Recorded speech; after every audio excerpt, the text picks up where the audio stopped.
Bonjour à tous. Alors ce soir j'ai décidé de vous proposer une guidance pour vos enfants. Alors il est vrai que on cherche très souvent des réponses pour soi, mais c'est oublier que les enfants ont aussi besoin d'être guidés parfois sur leur cheminement, tout comme nous. Et en plus les enfants parfois n'ont pas le réflexe en fait d'exprimer d'exprimer clairement ce dont ils ont besoin. Voilà, du fait de l'âge, mais aussi certainement parce que on ne leur apprend pas toujours en fait à exprimer et leurs ressentis et leurs besoins. Voilà.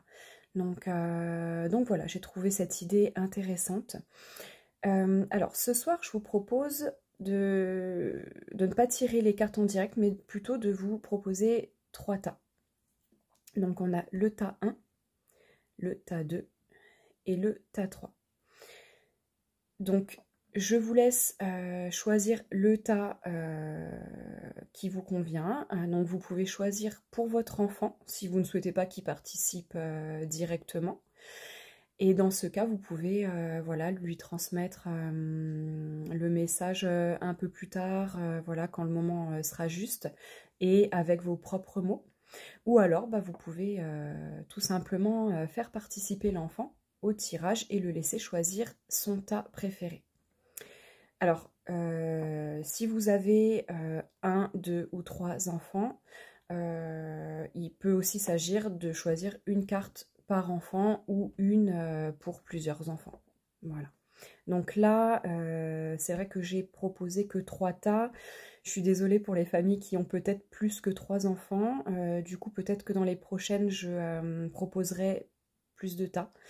Voilà, pour l'instant, on va s'arrêter déjà à 3 et puis j'attends vos retours avec impatience de cette expérience. Donc, on va commencer à découvrir chaque tas. Donc pour les familles ou les enfants qui ont choisi le tas 1, je vais retourner la carte et vous la lire. Donc peut-être vous la montrer d'abord.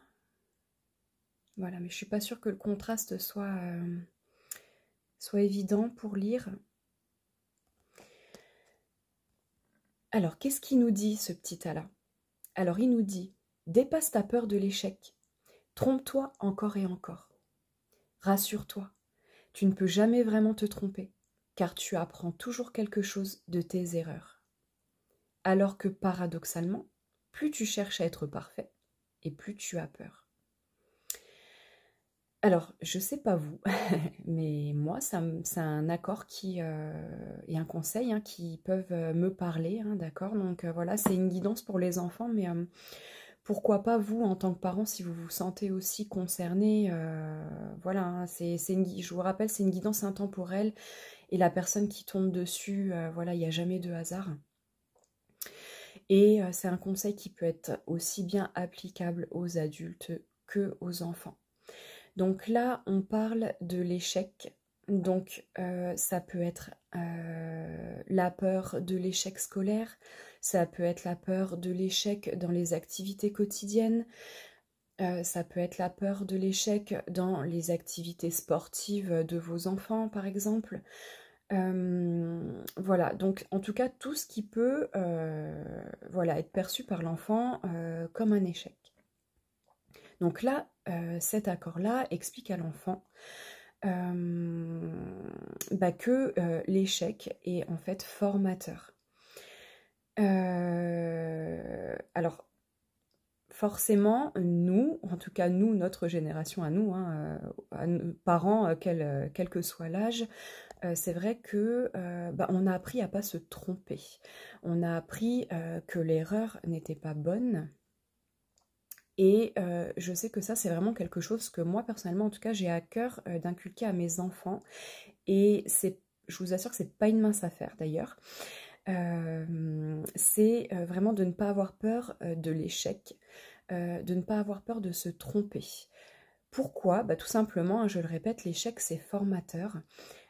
Parce que tout simplement, c'est en se trompant qu'on apprend. Voilà, moi par exemple, je sais que j'ai un de mes enfants qui est un petit peu concerné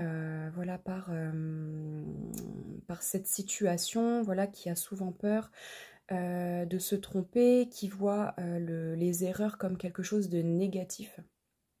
Parce que de toute façon, c'est ce que la société véhicule, hein. Donc je pense que mon enfant n'est pas le seul à être concerné par cette situation et cette problématique. Et je pense que du coup, cette carte va parler à beaucoup de monde. Donc voilà, vraiment cette carte, ce conseil, c'est vraiment pour rassurer l'enfant, rassurez-le, expliquez-lui voilà que se tromper, même si ça paraît négatif sur le moment, même si ça peut être même frustrant, de ne pas réussir du premier coup, et c'est pas grave. Et j'ai même envie de dire que réussir du premier coup, c'est même pas rigolo, c'est même pas drôle en fait. Voilà, parce que quand on réussit, par exemple, un exercice ou voilà, une activité du premier coup, c'est bien, on est content, on s'en satisfait, mais finalement, il y a plein de choses à apprendre autour de tout ça, autour de ce qu'on fait. Il y a toujours plein de concepts, en fait, autour de ce qu'on apprend et de ce qu'on applique. Et du coup, le fait de se tromper, je trouve que ça permet vraiment de creuser encore plus un sujet. Et ça, on n'est pas habitué à le faire. En fait, on n'a pas été élevé ou été en tout cas conditionné par la société à réagir comme ça, en fait, hein, tout simplement, à raisonner ainsi. Et j'aime bien la dernière phrase, elle est assez sympa. Alors que paradoxalement, plus tu cherches à être parfait, et plus tu as peur. Et ça, je trouve que c'est vraiment une phrase assez forte. Vraiment, autant pour les enfants que les adultes. Plus on cherche à être parfait, et plus on a peur. Et oui. Alors sur le moment, la première fois que je l'ai lu, cette phrase, ça m'a pas trop parlé, ce concept de peur lié au fait et à la recherche d'être parfait. Et en fait, si vous creusez bien le sujet, effectivement, oui, on se met dans une certaine forme de peur. Parce qu'en fait, on cherche à tout contrôler en voulant être parfait. Et plus on va essayer de contrôler, et plus on va activer le mental, et plus du coup on va se mettre dans la peur de l'échec et dans la peur de ne pas être parfait, de ne pas atteindre l'objectif en fait, l'objectif qu'on s'est fixé, celui d'être parfait. Voilà. Donc voilà, l'échec, l'erreur, le fait de vouloir tout réussir, ça met une pression. Voilà. Donc pour résumer, voilà, donc à toi, l'enfant qui m'écoute, ou le parent, voilà, qui souhaiterait reformuler un petit peu ce conseil. En tout cas, voilà, moi ce que je peux dire, n'aie pas peur de te tromper à l'école, dans tes activités, même dans l'activité la plus anodine. Je sais pas, quand tu aides tes parents à faire une recette de cuisine par exemple, si tu as envie de faire un dessin, voilà, ou si tu dois répondre à une question à l'école, on a toujours un petit peu cette pression, hein, voilà, on aimerait réussir, on aimerait que nos parents soient fiers de nous, on aimerait que la maîtresse ou le maître aussi soit fier de nous et qui nous disent waouh, super, tu as réussi, c'est génial. Bien sûr que c'est génial, hein, de réussir, hein. Ça, il n'y a pas de doute, c'est super. Mais se tromper, je dirais que ça va te permettre d'apprendre encore plus. Voilà. Et moi, j'ai remarqué quelque chose quand je fais voilà, des apprentissages avec mes enfants. J'ai remarqué que quand l'enfant se trompe, donc quand mes enfants se trompent, ils retiennent mieux la fois d'après. Voilà. Donc garde ça bien en tête. Le fait de se tromper, ça va te permettre non seulement d'apprendre quelque chose, mais en plus de mieux retenir pour la prochaine fois. Parce que ça va te marquer. Le fait de te tromper, ça va te créer une émotion dans ton cœur.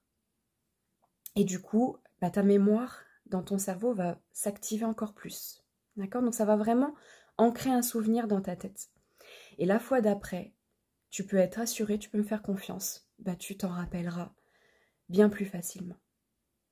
Alors, on va passer au tas numéro 3.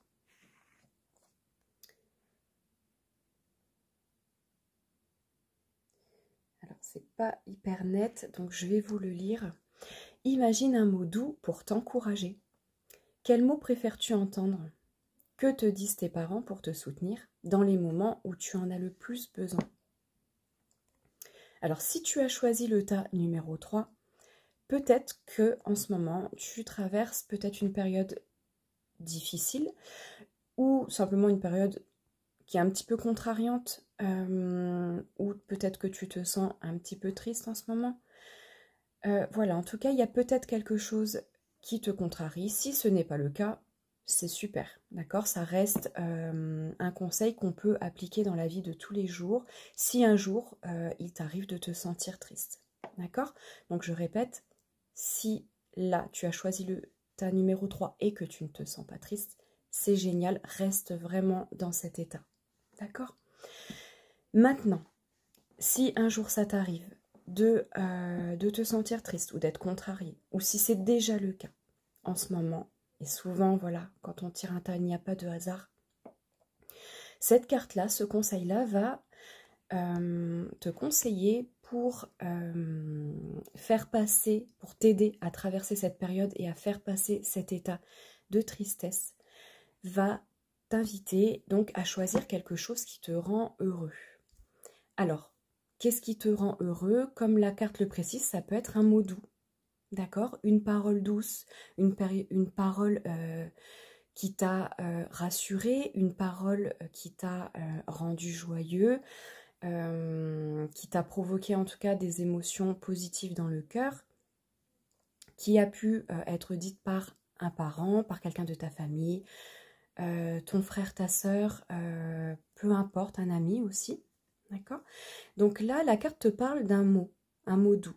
Mais ça peut être aussi, par exemple, moi quand j'étais petite, quand je me sentais triste, j'adorais écouter de la musique. Donc je mettais les musiques que j'aimais bien, que j'appréciais, et ça m'apportait un petit peu de gaieté dans le cœur.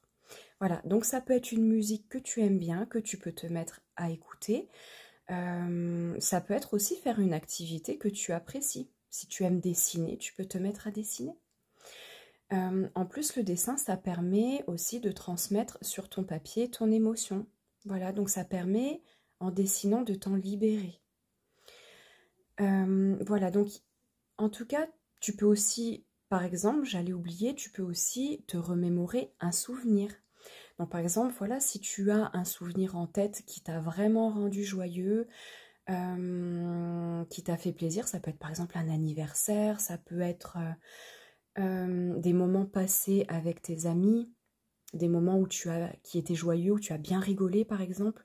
Ça peut être une sortie aussi, par exemple, si tu as été, je sais pas, tu as fait une sortie dans un parc d'attractions et tu as adoré cette journée. Voilà, là vraiment, on va te conseiller de te remémorer ce souvenir. Et tu vas voir que rien que le fait de te remémorer ce souvenir et de te rappeler la gaieté et la joie, la joie que tu as ressentie, va t'aider à traverser cette phase difficile. Voilà. Donc ça, encore une fois, hein, les parents, c'est valable et applicable aussi pour les adultes. Imagine un mot doux pour t'encourager. Voilà, à chaque fois que vous vous sentez mal et voilà, que vous vous sentez un peu déprimé, et, voilà, en tout cas que vous vous sentez pas ancré, le fait de repenser à quelque chose de joyeux va vraiment vous aider voilà, à revigorer vos énergies. Et ça, c'est important parce que plus vos vibrations seront belles, j'aime pas dire hautes parce que quand on dit haute, on est souvent à la recherche de haut et toujours plus haut. Non, moi je préfère vraiment l'idée de belles vibrations qui vont vous aider, voilà, à être bien ancré, à être bien connecté voilà, avec les énergies de l'univers et avec vos propres énergies du coup, puisque tout est relié. Et voilà, de belles énergies, ça veut dire voilà, de beaux sentiments et de belles émotions en soi. Et ce qui n'empêche pas parfois de traverser quand même des périodes contrariantes et des émotions qu'on perçoit en tout cas négativement. Mais pour le coup, vos belles vibrations vous aideront vraiment à gérer ces émotions que vous percevez négativement. Donc ça ne va pas les effacer, ça ne va pas les empêcher d'arriver, parce que je vous le rappelle certainement, parce que voilà, vous le savez certainement déjà, Nous sommes humains et donc on ne peut pas se passer de nos émotions. Nos émotions, elles sont importantes. On ne peut pas se couper de nos émotions. C'est, j'ai envie de dire, quasiment mission impossible. Donc voilà, une fois que qu'on a ressenti une émotion, bah, même si on la perçoit négativement sur le moment, ce qui est important, c'est d'avoir de belles énergies pour vraiment avoir tous les outils en main pour les gérer. Voilà. Et gérer, ça veut dire quoi? Bah, ça veut dire faire en sorte que ces émotions-là ne nous atteignent pas. Ensuite, on va découvrir le tas numéro 2. Donc pour les enfants ou les familles qui ont choisi le tas numéro 2. Alors là, ce sera peut-être un petit peu plus net. Mets tes lunettes roses pour voir le monde. Alors je vais vous la lire. Mets tes lunettes roses pour voir le monde. Tu peux décider de voir l'autre avec le cœur, quoi qu'il arrive et quoi qu'il te dise aujourd'hui. Tu verras comme parfois cela fait du bien de voir le positif en quelqu'un. Alors moi, cette carte, je l'aime particulièrement. D'ailleurs, elle ressort souvent chez nous. Et comme je dis, il n'y a jamais de hasard. Alors, ce conseil-là t'invite vraiment à voir le monde et ta vie de manière plus positive. Alors, ça veut dire quoi, voir sa vie de manière plus positive? Bah, tout simplement, on va te demander d'imaginer, ou pourquoi pas de le faire vraiment si tu as des lunettes roses chez toi. Mais en tout cas, si tu n'en as pas, c'est pas grave, tu peux les imaginer. Donc, imaginez enfiler des lunettes roses. Pourquoi rose? Bah parce que ce rose, cette couleur, c'est la couleur de la gaieté, de la joie. Donc là, on t'invite en fait à imaginer ou à enfiler vraiment des lunettes qui vont te permettre de voir la vie avec plus de joie, plus de positivité, pour avoir l'impression d'être heureux, même si sur le moment tu as l'impression de ne pas être heureux ou d'être triste. Ce conseil-là, il est très important parce que si tu te mets à l'appliquer, tu vas voir très vite que plus tu vas les porter, ces lunettes, et plus tu vas avoir l'impression d'être heureux dans ta vie, et plus les choses, même que tu perçois négatives, seront plus faciles à supporter. D'accord? Donc en fait, cette carte, elle va te demander en fait de te lever le matin et de te mettre dans une posture, d'accord? Dans un comportement de joie. D'accord? Donc on va te demander simplement de te lever et d'être joyeux. D'accord? Et d'essayer de prendre les choses qui viennent te contrarier avec plus de légèreté. Il y a une phrase qui est importante dans ce conseil, c'est « tu peux décider de voir l'autre avec le cœur, quoi qu'il arrive et quoi qu'il te dise aujourd'hui ». Donc par exemple, si tu as quelqu'un que tu aimes bien, de ta famille ou un ami à l'école, qui te contrarie ou qui te dit quelque chose qui va te blesser.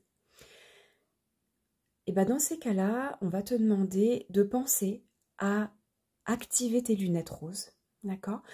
Et de penser que même si tu es contrarié, de ne pas oublier que l'autre, parfois, fait les choses sans s'en rendre compte, involontairement.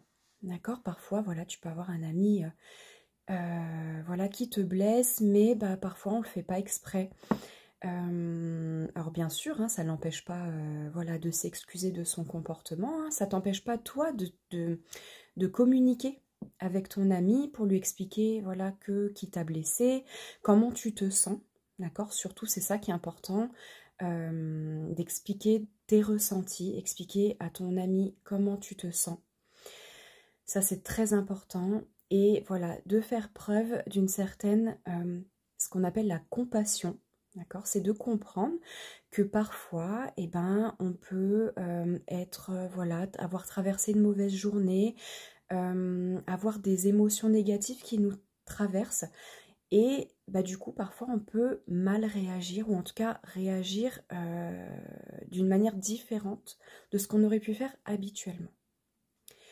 Donc voilà, pour résumer vraiment très simplement, si tu as, voilà, si tu rencontres une situation stressante, contrariante dans ta journée, ou voilà, si un ami ou un membre de ta famille, ça peut être ta sœur, tes parents, une tante, une marraine, que sais-je, te fait traverser, bien entendu sans le vouloir, parce que ça arrive, une situation stressante ou qui va te contrarier, enfile tes lunettes roses et pense que même nous-mêmes, ça peut nous arriver de ne pas réagir comme on l'aurait voulu. D'accord? Et de parfois d'adopter des comportements qui sont un petit peu négatifs et qui peuvent blesser les autres. Voilà. Donc c'est ça la compassion. C'est de comprendre que les autres ne sont pas parfaits et nous non plus. Et que ce que les autres peuvent faire parfois que tu ressens négativement, toi aussi ça peut t'arriver de les faire ressentir aux autres. D'accord? Donc voilà, on essaye vraiment de comprendre, d'être dans la compréhension et surtout, alors ce qui est important, je le répète, bien entendu, mettre ses lunettes roses, ça ne veut pas dire accepter n'importe quoi, accepter d'être tout le temps blessé, d'accord? Attention, hein, il faut vraiment, ce qui est important dans tout ça, c'est en premier lieu, donc d'abord, transmettre tes ressentis, d'accord? Donc explique à la personne, quelle qu'elle soit, comment tu te sens par rapport à ses paroles, par rapport à ses mots, par rapport à son comportement. Voilà, donc j'ai terminé. J'espère déjà que mon idée de proposer un tirage et une guidance pour vos enfants vous a plu et surtout vous sera utile, parce que c'est quand même ce qui est plus important. Donc je promets, la prochaine fois je ferai un petit peu plus que 3 tas. Voilà, pour la première vidéo j'ai voulu me limiter à 3 tas, mais voilà, j'ai pas envie de mettre de côté les familles qui ont plus d'enfants, et j'aurais dû y penser tout de suite parce que voilà, j'ai même plusieurs connaissances et amis qui ont plus que 3 enfants, voire beaucoup plus. Donc voilà, promis, la prochaine fois je penserai à vous. Voilà. Et écoutez, sur ce, je vous souhaite une belle soirée. Je le rappelle, cette guidance-là, elle peut être valable, donc là, je ne sais pas quelle heure il doit être sur les alentours de 21h. Cette guidance-là, bien entendu, elle est valable pour demain, pour votre journée de demain ou la journée de vos enfants de demain, mais c'est aussi une guidance intemporelle. Donc même si vous la prenez voilà, dans 1 mois, 2 mois, 6 mois, 2 ans, 3 ans, que sais-je, elle sera toujours valable. Je dis toujours qu'il n'y a pas de hasard. Si vous êtes arrivé sur cette vidéo à ce moment-là, c'est que c'était le moment parfait pour vous d'entendre ces messages. Voilà. Si vous avez besoin de conseils pour reformuler à vos enfants, voilà, ou si vos enfants ont éventuellement des questions, n'hésitez pas à me commenter. J'y répondrai bien sûr avec réactivité et avec plaisir. Et n'hésitez pas à liker la vidéo si elle vous a plu.